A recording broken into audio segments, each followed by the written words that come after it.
Les détails du journal, le président Abdel Fattah el-Sisi a prononcé un discours à l'occasion du 9e anniversaire de la révolution du 30 juin.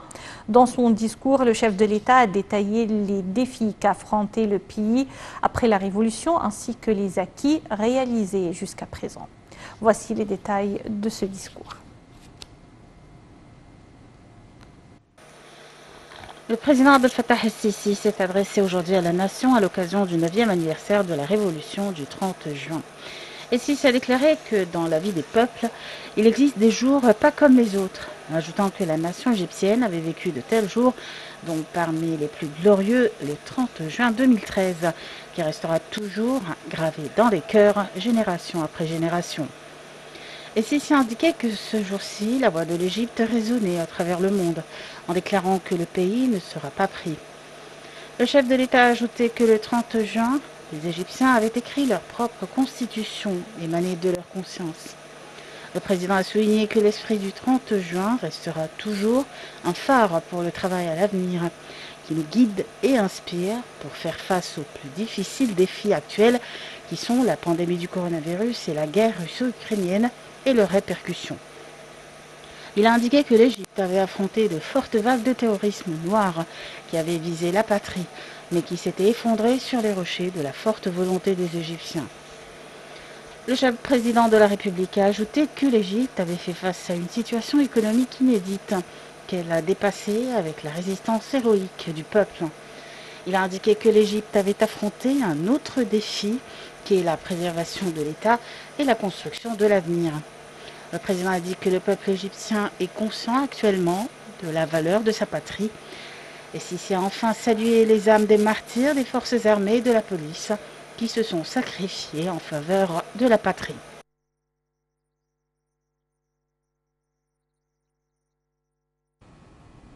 L'épouse du président de la République, Madame Intisar el-Sisi, a félicité le peuple égyptien à l'occasion du 9e anniversaire de la glorieuse révolution du 30 juin. Madame Intisar el-Sisi a souligné que le monde s'est incliné par respect devant la volonté du peuple égyptien qui s'est exprimé à haute voix dans tout le pays pour frapper les plus grandes significations de persévérance et de fermeté dans la protection de la patrie, la loyauté et l'appartenance en parole et en acte. Madame Intisar a écrit sur sa page officielle sur les réseaux sociaux: en ce précieux anniversaire de la révolution du 30 juin, le peuple égyptien continue de relever des défis avec son inoxydable origine dans tous les domaines de la construction et du développement pour créer de l'espoir et un avenir sûr pour les générations futures.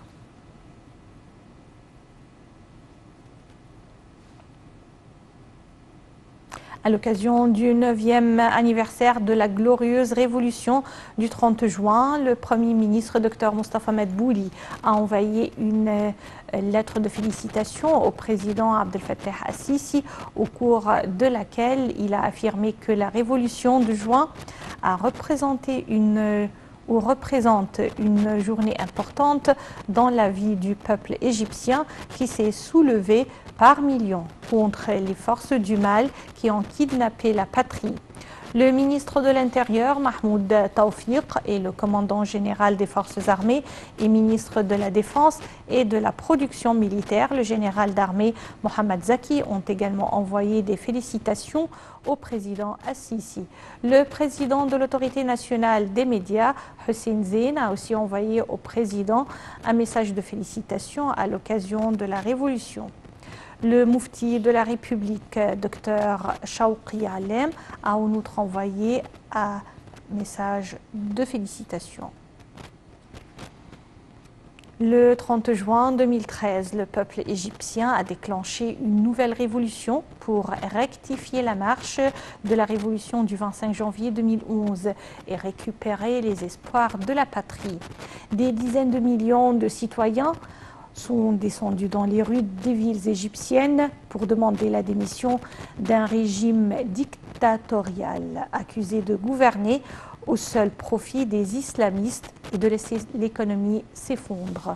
Si les forces armées ont pris le parti de la volonté du peuple dans la révolution du 25 janvier 2011, elles se sont mises de son côté également le 30 juin. Retour sur cette date. 30 juin 2013. Cette journée constitue le point d'orgue de la campagne de sensibilisation Rébellion, le mouvement à l'origine des appels à manifester massivement pour réclamer le départ de l'ancien président le jour même de l'anniversaire de son investiture. La campagne assure avoir collecté plus de 22 millions de signatures pour une présidentielle anticipée, soit plus que le nombre d'électeurs de l'ancien président en juin 2012 qui avait recueilli 13 230 000 voix. 30 juin 2013, l'effervescence populaire a envahi toutes les places du Caire et des différents gouvernorats du pays. Elle a animé toutes les catégories et couches du peuple. Les manifestants demandaient à l'ancien président d'effectuer des élections présidentielles anticipées suite aux erreurs grossières commises par son régime et ayant troublé sa relation avec le peuple qui a considéré son mandat comme une période déchue de l'histoire de l'Égypte au lieu d'être une période de construction, de progrès, de développement et de stabilité auquel l'Égypte avait besoin d'urgence. La présidence a réagi en affirmant qu'elle était ouverte pour lancer un véritable et sérieux dialogue national. Mais la principale coalition de l'opposition égyptienne a appelé les manifestants à rester dans la rue jusqu'à la démission du régime dictatorial de l'ancien président, accusé de gouverner au seul profit de la confrérie terroriste et de laisser l'économie s'effondrer. L'aggravation de la situation interne et les prémices d'une guerre civile ont poussé les forces armées à prendre la part des millions de citoyens qui sont descendus dans la rue le 30 juin. La non-réponse de la part de la présidence aux revendications des masses a poussé l'institution militaire à donner à toutes les parties un délai de 48 heures pour satisfaire à ces revendications. Après un an d'une présidence mouvementée, déjà marquée par plusieurs crises, l'ancien président a vu son jour du jugement. Le 30 juin 2013, le peuple égyptien a réussi à imposer et à réaliser sa volonté. L'Égypte a été témoin d'une lutte contre un terrorisme sans religion qui s'en est pris contre son peuple, son sort et ses institutions. Depuis 2014, une multitude de méga-projets nationaux ont été mis en chantier dans les domaines de l'énergie, des infrastructures et également du logement, et cela en réponse à la vision de l'Égypte 2030 que M. le Président Abdel Fattah el-Sisi a présentée au peuple égyptien pour le développement durable. Plus de détails à travers ce commentaire. Le nouveau réseau routier. Ce projet vise à créer un nouveau réseau routier de 4 800 km qui représenterait 20,4% de l'ensemble du réseau routier égyptien. De même, il vise à améliorer et à renforcer la qualité des routes existantes. Il vise aussi à améliorer la circulation, renforcer les infrastructures et la liaison entre les différentes provinces du pays, de même qu'à réduire les accidents de la circulation. Le développement de l'axe du canal de Suez. Ce projet vise à créer de nouvelles communautés urbaines dans la région du canal et à attirer la population vers les villes du canal et du Sinaï. Le projet prévoit le développement de la zone économique du canal de Suez. La nouvelle capitale administrative. Ce grand projet est situé à l'est du Caire sur la route vers Suez. Elle devrait devenir la nouvelle localisation de certains ministères et des services de la haute administration, tout en étant un centre de services et de logement afin de permettre une décongestion des infrastructures, du trafic et de la population dans le Grand Caire. 1 million de logements. Ce projet sera réalisé en 5 ans et son coût s'élève à 185 milliards de livres égyptiennes. Il est mis en œuvre dans plusieurs gouvernorats, tant dans les provinces que dans les nouvelles villes. Il s'agit du plus grand projet de logement dans l'histoire moderne de l'Égypte. Réalisé au profit des citoyens à bas et à moyens revenus, il vise à résoudre la crise de l'immobilier en Égypte. La centrale nucléaire de Dabra, c'est l'un des projets nationaux les plus importants, qui comprend la construction de 4 réacteurs nucléaires. D'autres projets ont été réalisés, comme le projet national pour le développement du Sinaï, le projet du Triangle d'Or pour faire de cette région une nouvelle capitale industrielle, le projet national pour le développement de la Haute-Égypte, le projet du plateau El Galela, le projet de développement de la côte nord avec la nouvelle ville d'El Alamein ou encore la mise en place d'une zone touristique internationale.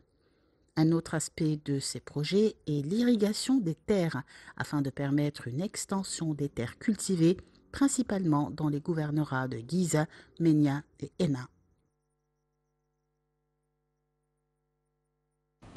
Le ministère de l'Intérieur a annoncé la prolongation jusqu'à la fête de Eid al-Adha des activités de la 22e phase de l'initiative Kulluna Wahed ou Un pour tous.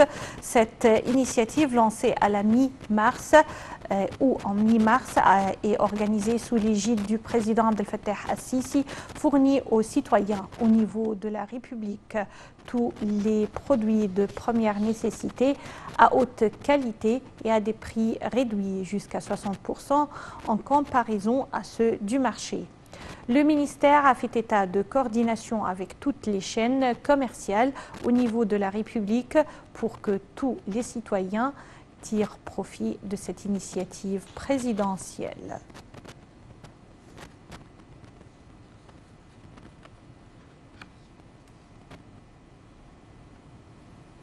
Le Premier ministre Dr Mostafa Madbouli poursuit sa visite à Alger où il doit inaugurer aujourd'hui avec son homologue algérien Emin Ben Abdelrahman le forum d'affaires égypto-algérien. Madbouli sera ensuite reçu par le président algérien Abdelmajid Tebboune pour l'informer des résultats de la réunion de la 8e session du Haut Comité mixte égypto-algérien tenue hier dans la promotion des relations bilatérales et de la coopération conjointe.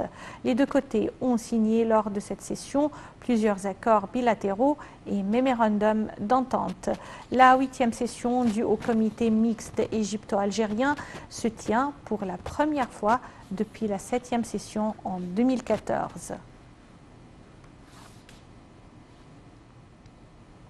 524 pèlerins de tirage au sort sont arrivés aujourd'hui à l'aéroport du prince Mohammed Ben Abdelaziz de Médine, portant le nombre total de pèlerins arrivés dans les lieux saints jusqu'à présent à 6428 pèlerins avant les derniers voyages de la mission à Médine samedi prochain.